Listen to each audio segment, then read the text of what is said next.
I'm gonna go ahead and scan a bunch of trash. So here I am running and grabbing the dress. Really didn't expect it to blow up into such a weird story. Hi guys, my name is Borodante, and welcome to Grandma and Grandpa Looking for Romance on Tinder, the Rokoko video challenge. So you guys probably have already seen the actual product of this. If not, here's the link. Make sure to check it out. It's a very short animation with my characters that I was working on for my future horror game. Recently, Rokoko contacted me. If you guys don't know, Rokoko is this really cool Danish company that develops the motion capture suits to animate 3D characters to capture performance from actors. And we agreed that they will sponsor me so I would take part in their Rokoko Video Challenge. So Rokoko Video is a special new name. This is a new online service for AI-powered motion capture from video. So pretty much you come to this website, you register and everything, and then you can create a new scene and you select whether you want to record with your device camera, meaning with my laptop webcam, or to select a local video file. And so you land on a page like this and you pretty much go ahead and upload. Everything is free, everything works the same way for everyone, and it works pretty well. It's actually quite stable and it gives you a very jitter-free and interesting result. It's not super detailed. It's not the same as wearing a motion capture suit. But yeah, here so far I uploaded a couple of my motion capture oriented old videos I just happened to have on my hard drive. And after that you open Rokoko Studio, which is you can download from that same website. This is an app where you work on all the motion captures, whether it's from a suit or from a Rokoko Video website. And you can go ahead and perfectly set adjustments to clean up and improve the motion capture result. And after that, you can go ahead and stream that to all kinds of apps, including Blender, or export as an actual file. So if you don't have any kind of subscriptions, you pretty much can only export. And then you can retarget using plugins from Rokoko that you can get for free as well. So it's a pretty solid workflow. So overall, you're getting a huge boost in animation workflow speeds. It's like 2-3 minutes and it's already there. Anyone can do it, so you guys can go ahead and go to the website right now. The challenge is still going on, and this challenge has a theme of any kind of CGI characters looking for love on a dating website like on Tinder type. So that's why I decided to animate my grandma and grandpa to do that, whatever they did. I know exactly what I'm going for, but I still don't have the result as I'm recording right now. This is the very beginning. But yeah, I just want to let you guys know right away that you can take part in this challenge right now. And Rokoko always has awesome prizes. There's a bunch of different ways in which you can win pretty cool stuff. You can go ahead and start animating whatever the characters you want with yourself on Rokoko Video and use that animation in Blender or wherever you want and prepare a short 8-second video. It should be 8 seconds with proportions 4:5. So yeah, it's a pretty solid and very interesting set of rules that is really fun to follow and, you know, go crazy with. So I think it's very interesting. Now, going back to the very beginning, where I actually am right now, I decided to prepare a scene first to know where I will be walking around and how things will work out. And so I started today with 3D scanning a little area with trash that I found in my neighborhood. I immediately thought of that place and couldn't let go the idea of having that scene as a platform for the whole action. So I grabbed my phone, I grabbed a microphone and Nadia, and we went ahead and did some capturing. So let's see how that went. Hi guys, it's cold, and I realized there's no reason to wait for the snow to go away because we're in Estonia. So where's my iPhone? I'm gonna go ahead and scan whatever this is, a bunch of trash. Oh, and also I have this mic on me. I'll record some sounds from the trash and all that. So that's the plan. So I'll do the LiDAR version of everything. It will be low resolution, but I'll be able to cover a huge surface. And then I'll try to do some photography as well, like some more precise stuff, but it'll probably be smaller.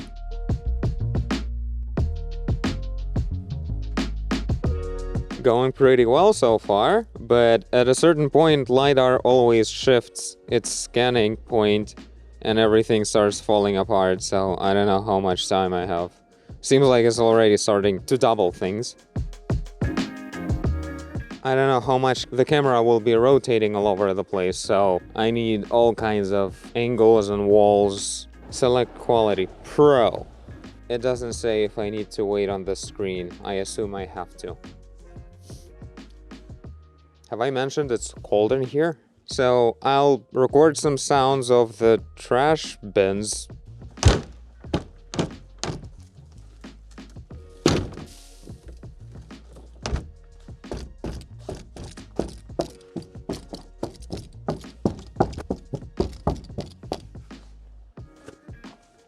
How about this one?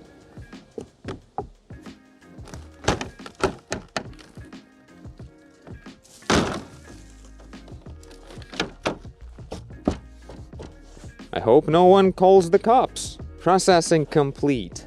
Okay, it looks pretty messed up. Oh yeah, it's really messed up. I guess I'll be doing photogrammetry. Save scan. Like, it'll definitely come in handy for, like, an overall base. But now I'm going photo mode, that's for sure. Where do I put this? I guess we can cut it here, so... Back to you, Boro. Thank you, Boro. After uploading all those 300 photos, I actually reached the limit of the amount of photos to take. I got this result right here. This is actual photogrammetry results, so I think this is really cool. In the back, all the trash bins are all kinds of messed up ways. Of course, I'll make sure I separate the important trash container here. Make it clean and like a proper box with an opening lid here, because I'll need to animate it, so this will be all animation ready. So at this point, I need to prepare characters, then animate them, including the animation of the camera, how it will be moving around. I have an idea about how it will be, but I need to know exactly where the camera will be looking at, so I wouldn't be wasting time on, you know, preparing the environment where no one will see it. I'm too lazy for that. Now, I'll be using my prepared characters. Let's say here's my grandpa, imported from an asset library. Everything works pretty well, and I love how the scales work everywhere. And so I know that grandpa will be crawling out of the trash container here. So actually, this right here, this was sent from Rokoko Studio in just a few clicks. Obviously, the hands are all in wrong places, probably because I need to work on the T-pose to make it a bit more precise, but I didn't do anything to it and it was so effortless to have this base. Alright, this is day 2, and I did some work with the rigs to make sure that they, you know, nice and clean and import consistently with everything working very well. I also prepared simulations of the dress on the bottom half. You can see the process right now. Same as did some adaptation for the hair on the grandma.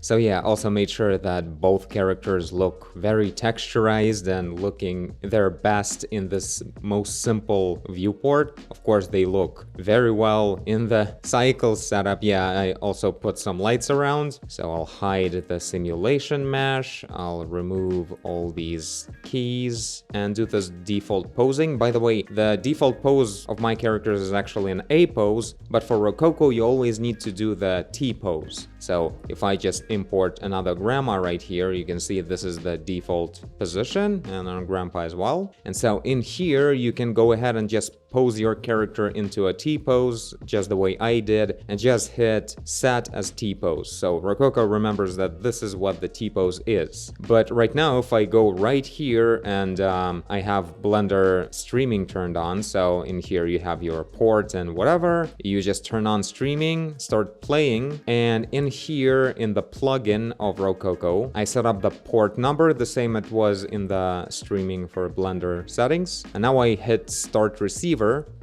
and my characters start playing exactly the way the Rokoko guy is dancing. The only thing is, you're supposed to switch to FK always to make this work. So that's the plan, that's literally what we're about to be doing. Alright guys, so this is day 3. I'm gonna go ahead and start with just recording a bunch of different motions that I think I'll use for the video, and then we'll see how it works, because I have no idea how this thing works. So I'll simply use my iPhone Pro that's standing on this tripod on the table. So it's gonna be full HD 30 FPS. Let's go!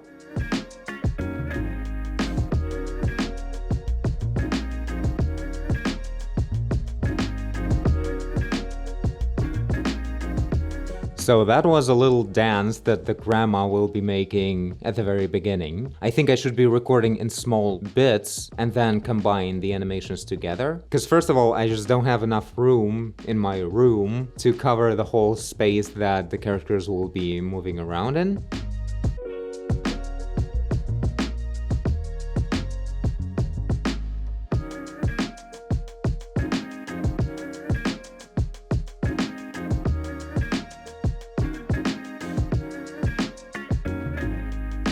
Alright, if you've seen the final product, I might not have to explain what that was, but yeah, that was Grandma finishing her little dance and noticing Grandpa coming out of the trash bin, taking out the fluffy scarf out of her chest, then puts it on and tries the dress on. Now I'll animate Grandpa crawling out of the trash bin somehow. I guess I need to use some kind of elevation.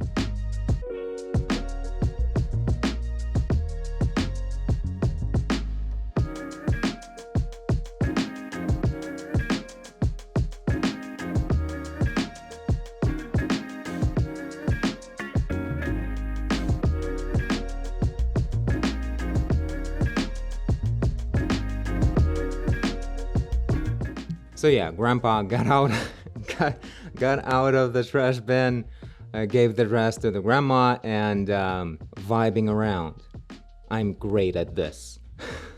Okay, so this should be pretty good. So while we're waiting, I wanted to show you guys the very first video I uploaded. There's one problem, one mistake I did here. Like, obviously, AI analyzes whatever it can see in the video, and I was wearing like white socks on pretty much white carpet, and apparently it like totally couldn't see the feet. I assume that's what happened. This is what it looks like pretty much if I disconnect the feet from the floor. Like, it all works just like in the video. It even realized that I'm, like, at first I'm dancing, then I'm noticing the grandpa soon after I stop dancing. Here, I'm noticing the grandpa, like, it's all, like, real. And I'm running closer to the camera and back, so it understood everything. It was pretty cool, like, actually understanding the depth pretty well and everything. But yeah, the feet completely fell off. Okay, so this is our new project scene. Okay, new recording 1. Oh, okay. So yeah, it's always like when you turn it on, for a few seconds it might look weird. Yeah, the feet are totally in contact with the floor again. But that was true, actually. I was dancing in place and that's all I did in this video. I should start uploading the second one, actually. How do I create new? Just like that. Select local video file. Just like that. Yeah, I think we can stop here. So turn this into animation. That's pretty cool. Yeah, I noticed this thing, sometimes overall the character's like leaning a bit forward. I think it has something to do with the positioning of the camera. But I think in my case I positioned it correctly. It was somewhere around my belly area. That seems to be the perfect location. Maybe it's too strong of a perspective that's not working the best way for it. But overall, I'm pretty sure it will be a relatively easy fix. Altogether, we just need to lean the body forward. It's actually almost normal. It's obviously just a little bit leaning forward. But like still, it's really a huge relief to see that there's literally no jitter. It's just, it's a certain level of detail in the movement, but there's no jitters the way AI recordings usually go, you know, like this, like capturing. Let's give it a try and stream it to Blender. Also, with the next capture that is processing right now, I'll try exporting FBX and then importing it to Blender. That's like a different workflow. All right, let's see how our grandma can follow my moves. So I'll start the receiver, and now I'll go ahead and start live streaming. Okay, so we can now see I went back, everything's the same, but in here, like it can see the plugin is receiving the Rokoko video character actor, but I can't select it here, and it's like grayed out because it's locked because of the asset. So I need to unlock this part, the object properties part. I click this, and now it's available. And now we set up our character. So first of all, we need to define a T-pose. And so I'm guessing something like this. So now I just go ahead and go back to this place and hit set as T-pose. That's important. It takes away a lot of pain of actually re-rigging your character with having T-pose as a rest pose. You don't have to do that with this Rokoko plugin. And now for the bones, we need to translate what's a hip on this actor, how it's called on this character. So there's auto detect button, and it works surprisingly well. So yeah, we have the T-pose, we have the mapping, we just go ahead and start receiving. So yeah, that's our animation. Wow, this is like almost immediately just working. Like 10 minutes ago, I was standing there making these moves. This is pretty damn cool. So yeah, what you do next is with this streaming workflow, you like start from the beginning, and then you can also start recording. So I'll hit play here and I start recording here. And we just go through this animation, just look at it while it's recording. And then when I hit stop, we'll see all the keyframes that show up for this character. This is looking like strikingly quickly much closer to the final result right here. Like I'm looking at it like, wow. Okay, so we can stop streaming now and receiving. And this is our actual keys right here. So now I hit play, it's only Blender now and only the animation that's inside of this Blender file. This is so cool. Like, I expected I would need more work to do with this. I mean, obviously, oh yeah, stutters with the elbows. Sometimes it happens when it actually writes down animation through the streaming, but overall it was just one little twitch like that and that's it. I'll just, you know, save as many frames as I can on this one. And I think I should be really using NLA here, nonlinear animation approach, because we get like a bunch of motion capture elements. Okay, so I cleaned up that one little part, and now I go ahead and push down action. And you see exactly where I left all the keyframes, that's where our animation keys are. I'm still so excited with this thing because I never tried it too much until recently while I was working on one other project. So this is our animation. It's baked in here and it's stored. And now if I just select our character and look at its pose and everything, there's no keys left. So all of those keys are packed and stored into that one strip. And yeah, we're ready to stream another animation, or let's give it a try with importing it actually with FBX, right? So let's have a look how that turned out. I'm looking at 3/4 to analyze the... Oh, that was a good step. Oh, that was me grabbing the thing out, and that I put it on my neck, okay. And that's I grabbed the dress and I'm dancing around with it. It looks very normal. So with exporting, and by the way, I was using the streaming. Streaming is actually a paid feature. So if you want to just, you know, take part in the competition for free, this is not the workflow you would use. I just use it because it's pretty fast and convenient, but we've seen that it has its own issues with baking keyframes. Let's use FBX. Man, this is going pretty fun. Like, this combination of having like nice and polished motion capture with the whole NLA workflow is just such a good combo. Import FBX. Grandma dressing up. It's nice to name things. Alright, this is the final day of our process here. I will show you guys what I did, which is a lot. This is our location. As you can see, this dumpster is separate now because I totally separated it, remeshed it, reprojected textures from one mesh to another. It was nuts. I've done so many things for the first time. It has a whole lot of glitches here, but I'll duplicate all the textures and paint around them exactly the amount I actually need in the final shots, because I won't be seeing this model from all angles, so I'll only be fixing what I absolutely have to.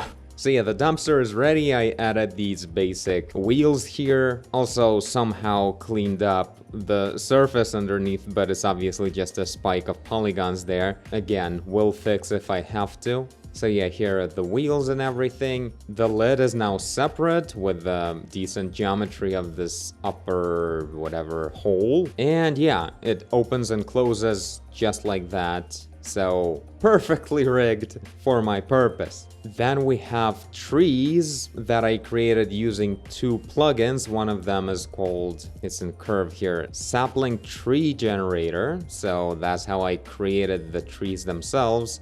And then there is this plugin called Real Snow. Both of them are free and in your Blender right now. You can just activate them. So yeah, I added the snow on top, just like that, so it would give us a nice little something going on. Also, another purpose of the trees is kind of bring attention away from the fact that the good wall ends right there, and the rest is taken care of by this group of meshes that are just pretty much separate copies of the same wall. I did paint alpha using vertex paint like this, so they blend into each other quite well. One wall just blends into another.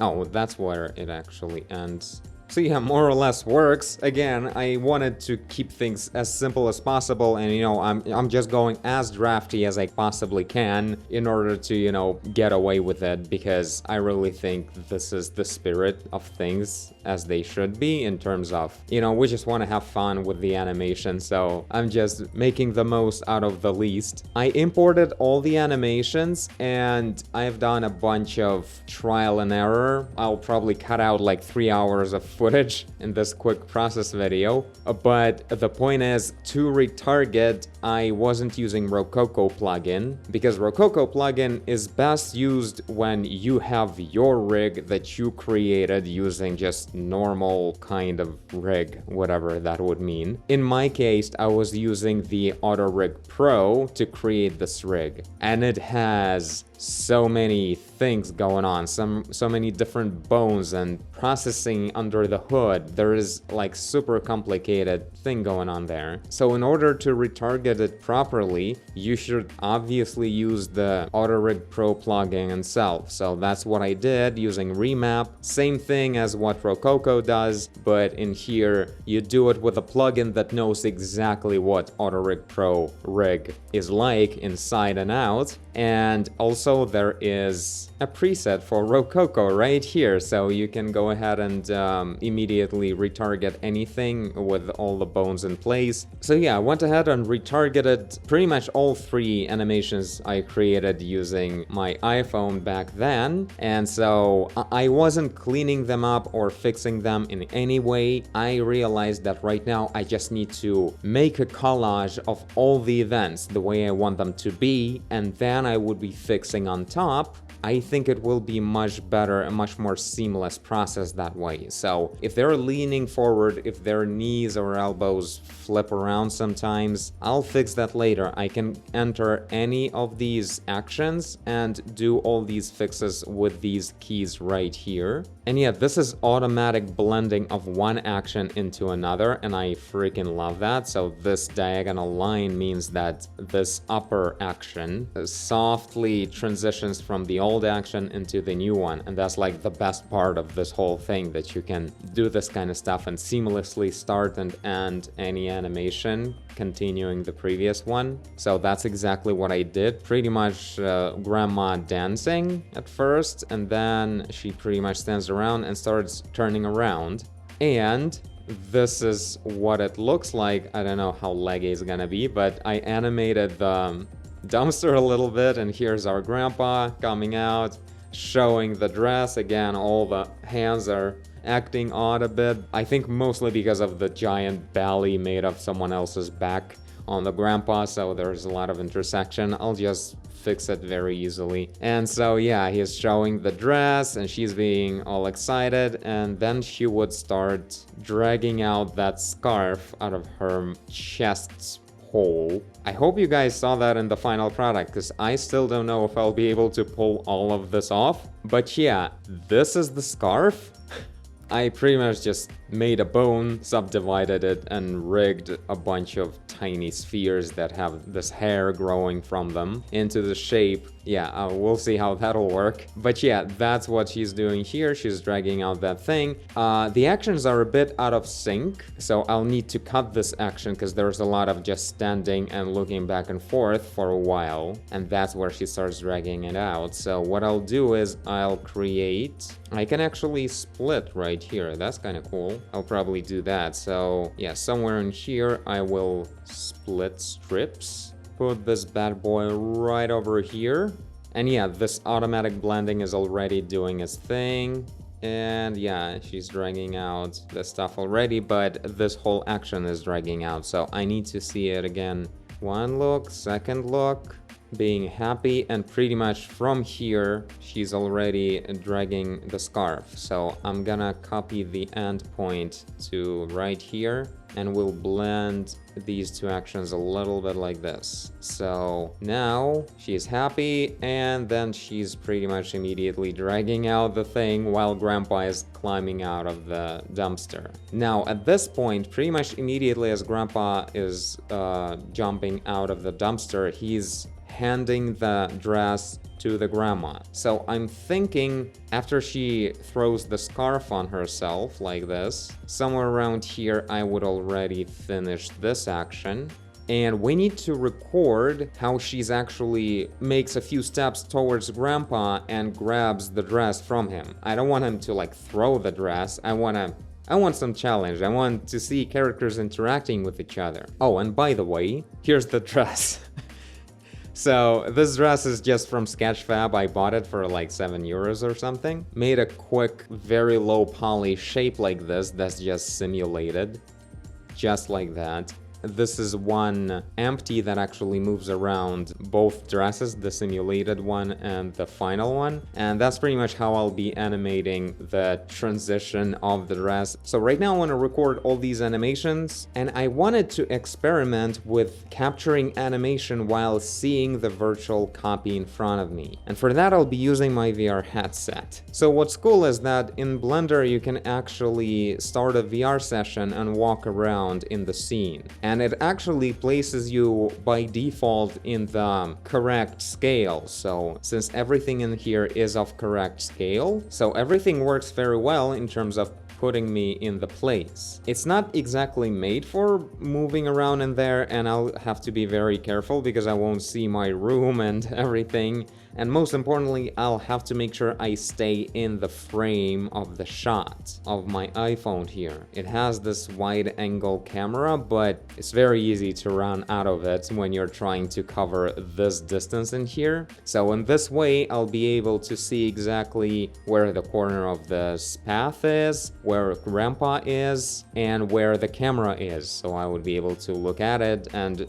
run back to it. So yeah, let's start capturing more of my brilliant performance. Right now I'll hide Grandma. I'll only keep Grandpa in the shot. I will also hide extra walls and trees because I need as high of a frame rate as I can possibly get.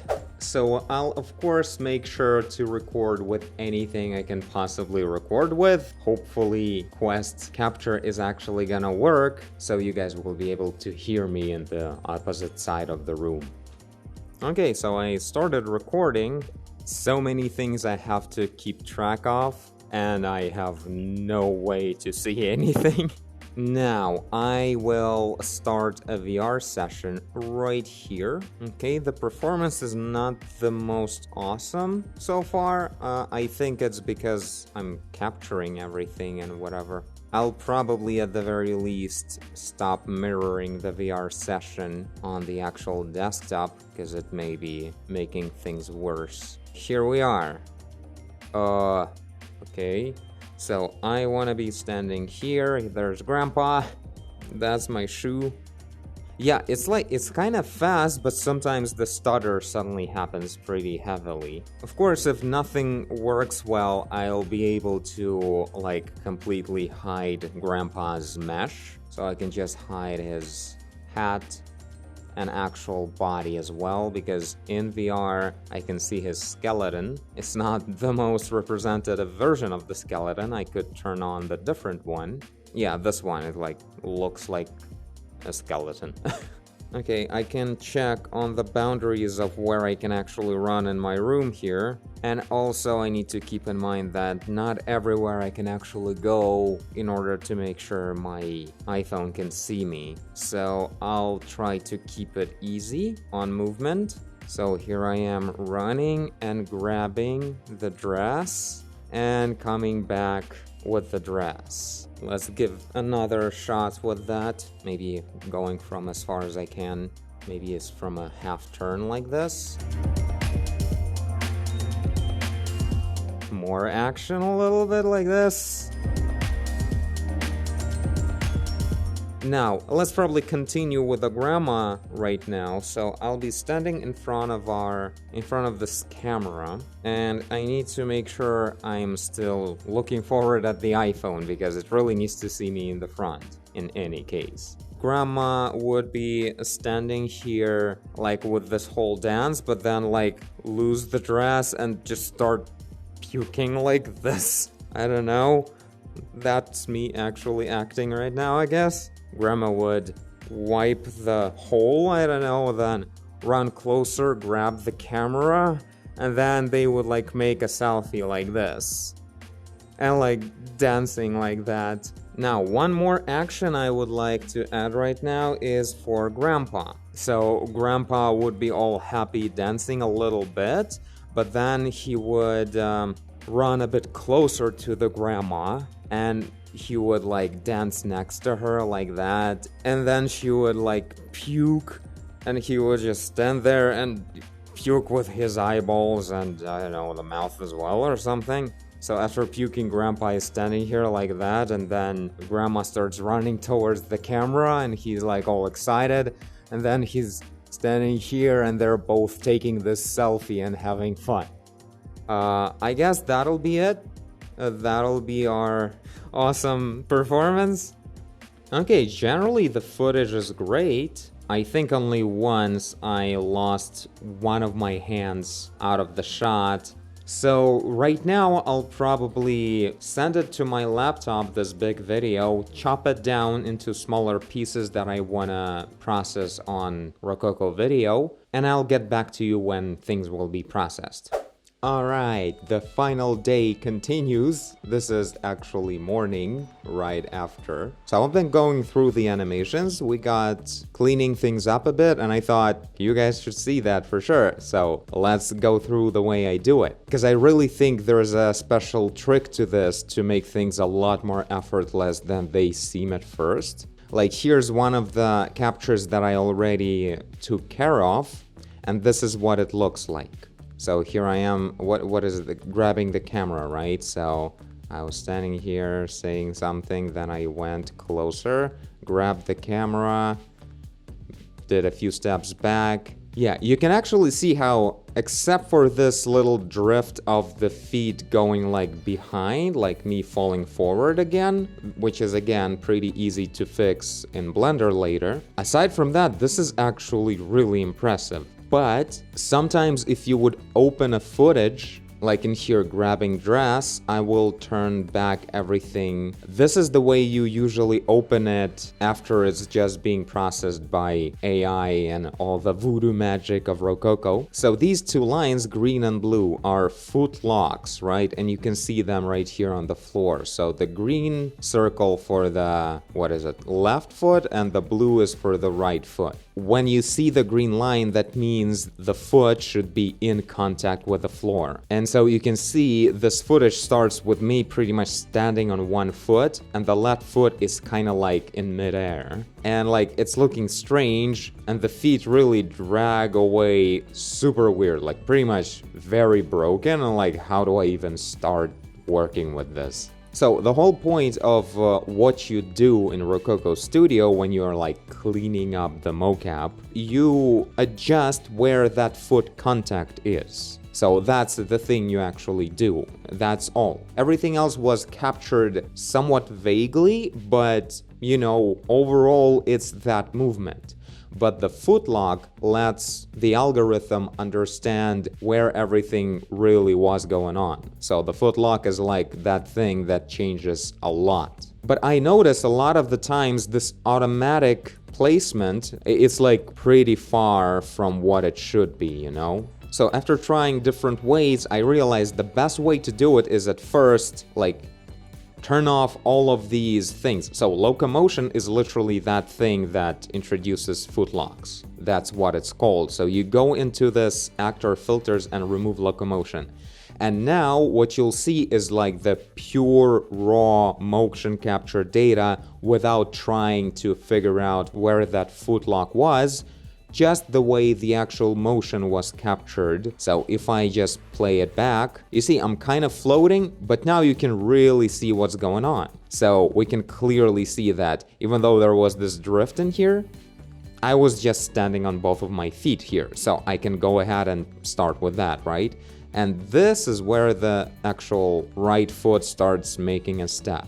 So when you remove all the foot locks, you can clearly see what's going on. It's actually way closer to the proper result than it was before with the wrong foot locks. So I'll bring everything back here, and now I'll just go ahead and go through all of these things and just remove them like this. If you remove all the foot locks and you play it back, the character is like not touching the ground. They're floating about, I don't know, 10 inches above the ground or something, or 25 centimeters for the rest of the world. What you can actually do is just add 2 tiny clicks just like this, just to say like the way the video starts, the feet are already on the ground. And then you don't define anything and they will be like sliding around, but the character will remain like on the ground level now. They won't be just floating. So that's a cool way. If you don't care about sliding or not, this is just a good start. Just add the foot locks at the beginning because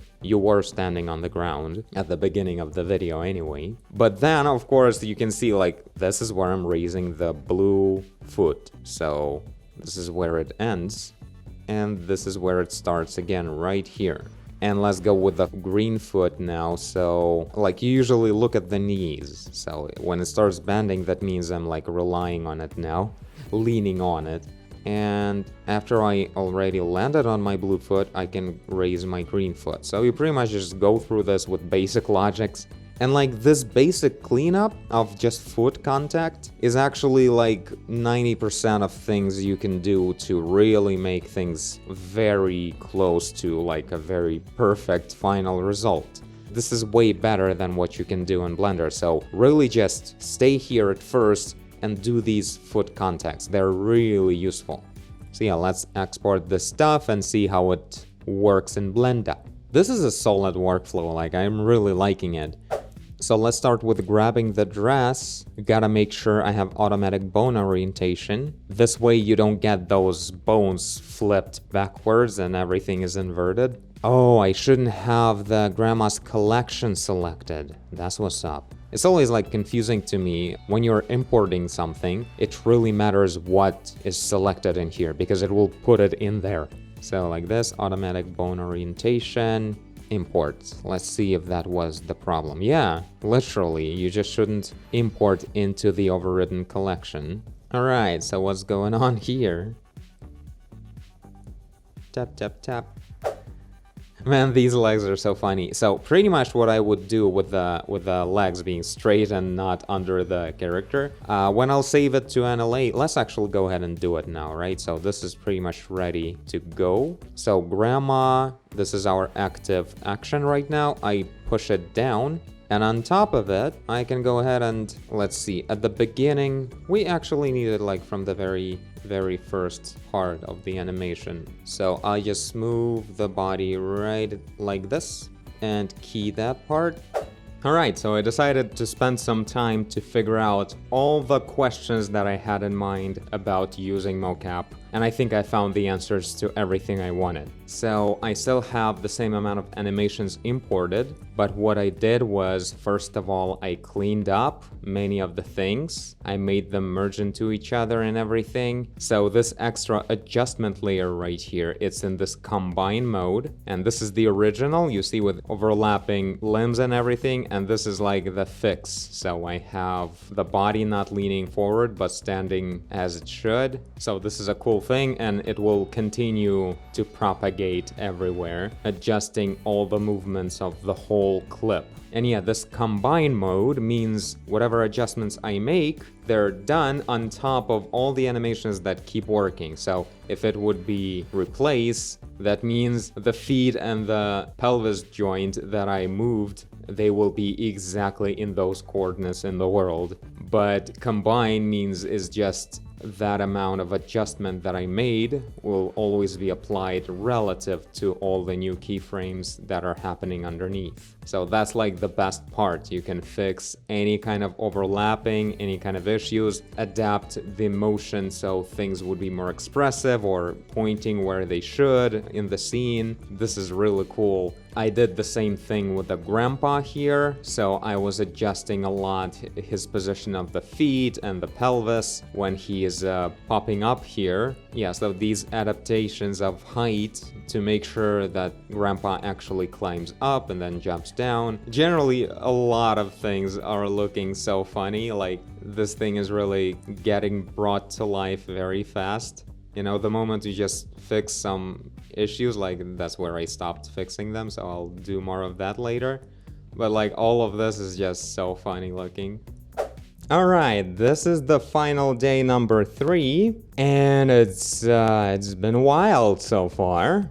I just baked all the simulations, I think. This is Blender 3.5, by the way, because I needed it.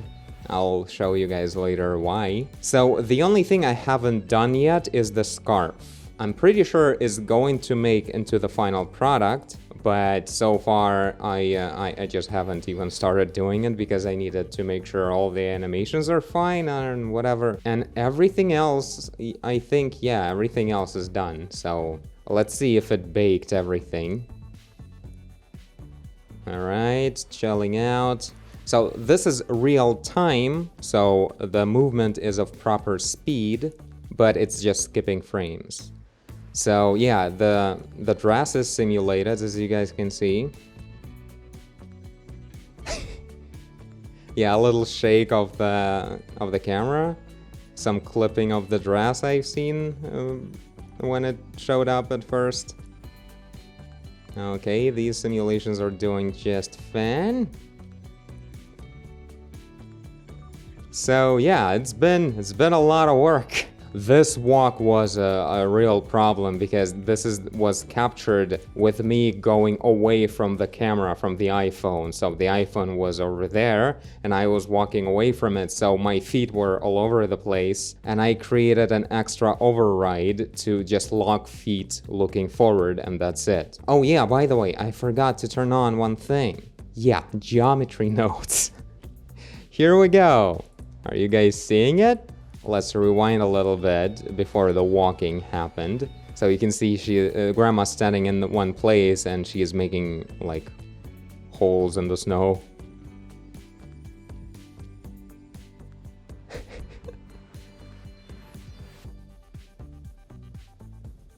Oh my god. So yeah, many things are still like at odd angles and everything. I keep like in iterations adjusting it to make it look more and more normal, but still things are a bit weird. In many cases, like I made them more weird than they used to be. So yeah, now we have vomiting and eyeballs vomiting. Oh. Yeah, I don't know, maybe I'll make it so the particles will actually stay around for a while, because that would make sense, right? Anyway, what's gonna happen next? So I did this whole capture. It was pretty cool, like I pretty much just put all the animations together. And then at a certain point just parented the camera to Grandma's hand so things would look exactly where we want them to look at. So anyway, this is the state of things. Of course, the hard moment was the transition of the dress from one character to another like this. And generally, the biggest challenge always is to continue one animation capture with another capture. Because in many cases, or pretty much in all cases, the character's capture is gonna be in a different place, and you have to like adjust for it in a separate NLA layer like this, or you need to rebake the whole animation the way I did with the walking, so the walking would happen 180 degrees away. But yeah, let me guys show you how I did the snow. Generally, the way you actually do it is not the geometry nose, it's actually dynamic paint. It's in physics, it's a physical thing. So dynamic paint is pretty much like you create two objects, and one of them you set as a canvas and another object would be the brush. In this case, brushes are two bodies here. It has the initial color of just white, but you create a separate vertex color group in here for footsteps. And if we just have a look at it, it's a white vertex color layer that just gets painted with black with the feet. And then I use that and plug it into my geometry nose like this. You add an extra input. And so I pretty much went ahead and used this color map, like black and white color map, and did a bunch of cool stuff with it. So generally it's just a displacement in the z-axis, and this curve defines like how much it eats away because there's a soft gradient in the proximity. So I made it a bit puffier like this. And then also I created this kind of color ramp, which creates like a spiky extra thing. So if I disable this, I think, yeah, this particular node, you guys can see that initially it's just vertical holes, and actually if I also turn off this is the way it used to work, just creating like a vertical indentation, but all the details remain. But then on top of that I added this, it's literally a noise texture that is only applied in the edges of these soft holes, so you can see how I'm moving this gradient back and forth. So it creates like these extra borders on the edges of the footsteps as if it's like being pushed around, because these guys don't really raise their feet a lot, and it's looking pretty cool. And this right here, this node is why I installed Blender 3.5, the blur node. So I wanted to make sure that I don't only push these details lower, I also wanted to blur them so they wouldn't keep being here. If there was a footstep in here, they wouldn't remain like this. So this is what this node does, and it wasn't present in Blender 3.4.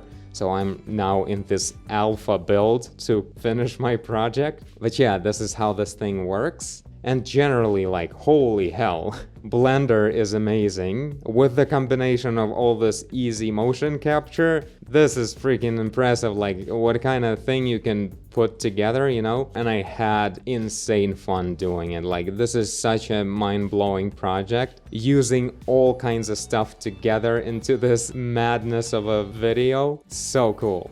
Let's probably push the torso to the back a little bit. By the way, it's not gonna affect the simulation in any way, because what I actually did, first of all, a little stretch of that hook will adapt things a little bit, but also I used this cube, the black cube, as an IK goal for the hand. So without entering the rig, I can just move this hand around with the dress. And I needed to do that to quickly be able to move the dress where I actually wanted to stay in the scene. So that was really cool to make it this way, like animating this influence. By the way, it's 0.9 and not 1. And if it would be 1, like the weight would be 1, it would be like perfectly standing still, absolutely not moving at all while the whole character is alive. So I made it 0.9, so a little bit of that natural movement would show through.